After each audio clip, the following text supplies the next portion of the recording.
നമസ്കാരം. സൂര്യ നായകനാക്കി ശിവ സംവിധാനം ചെയ്ത കങ്കുവ തിയേറ്ററുകളിൽ പ്രദർശനം തുടരുകയാണ്. ശിവയുടെ സഹോദരനാണ് നടൻ ബാല. ശിവയ്ക്കും തമിഴിലെ താര സഹോദരന്മായ സൂര്യയ്ക്കും കാർത്തികയ്ക്കും ഒപ്പമെടുത്ത ഒരു ചിത്രം ബാല കഴിഞ്ഞ ദിവസം പങ്കുവച്ചിരുന്നു. ഒരു ഫോട്ടോ കാണിക്കാം എന്ന ആമുഖത്തോടെ പങ്കുവച്ച വീഡിയോയിലാണ് ഈ ചിത്രം ബാല കാണിക്കുന്നത്. കരൾ മാറ്റ ശസ്ത്രക്രിയ നടക്കുന്ന സമയത്തായിരുന്നു ചിത്രീകരണം. അതുകൊണ്ട് തന്നെ കങ്കുവയിൽ അഭിനയിക്കാൻ കഴിയാതെ പോയി എന്നും അടുത്ത ഭാഗത്തിൽ ഉറപ്പായും ഒരു വേഷം ചെയ്യാമെന്നും ബാല പറയുകയുണ്ടായി. അതേസമയം 2 വർഷത്തിന് ശേഷം റിലീസാകുന്ന സൂര്യ നായകനായ സിനിമ, സൂര്യയുടെ കരിയറിലെ തന്നെ ഏറ്റവും വലിയ സിനിമ എന്നിങ്ങനെ പല കാരണങ്ങൾ കൊണ്ടും വലിയ ഹൈപ്പോടുകൂടിയാണ് കങ്കുവ റിലീസ് ചെയ്തത്. എന്നാൽ ബോക്സ് ഓഫീസിൽ നിന്നും പ്രതീക്ഷിച്ചതുപോലൊരു പ്രതികരണമല്ല കങ്കുവയ്ക്ക് ലഭിക്കുന്നത്.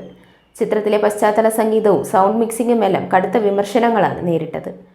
കാതടപ്പിക്കുന്ന ശബ്ദ സംവിധാനം എന്നായിരുന്നു കങ്കുവ നേരിട്ട വിമർശനങ്ങളിൽ ഏറ്റവും കൂടുതലും കേട്ടത്. വിമർശനങ്ങൾ പ്രതികരണവുമായി സൗണ്ട് ഡിസൈനർ റസൂൽ പുകട്ടി രംഗത്തെത്തിയിട്ടുണ്ട്. സോഷ്യൽ മീഡിയയിലൂടെയായിരുന്നു അദ്ദേഹത്തെ പ്രതികരണം നടത്തിയത്.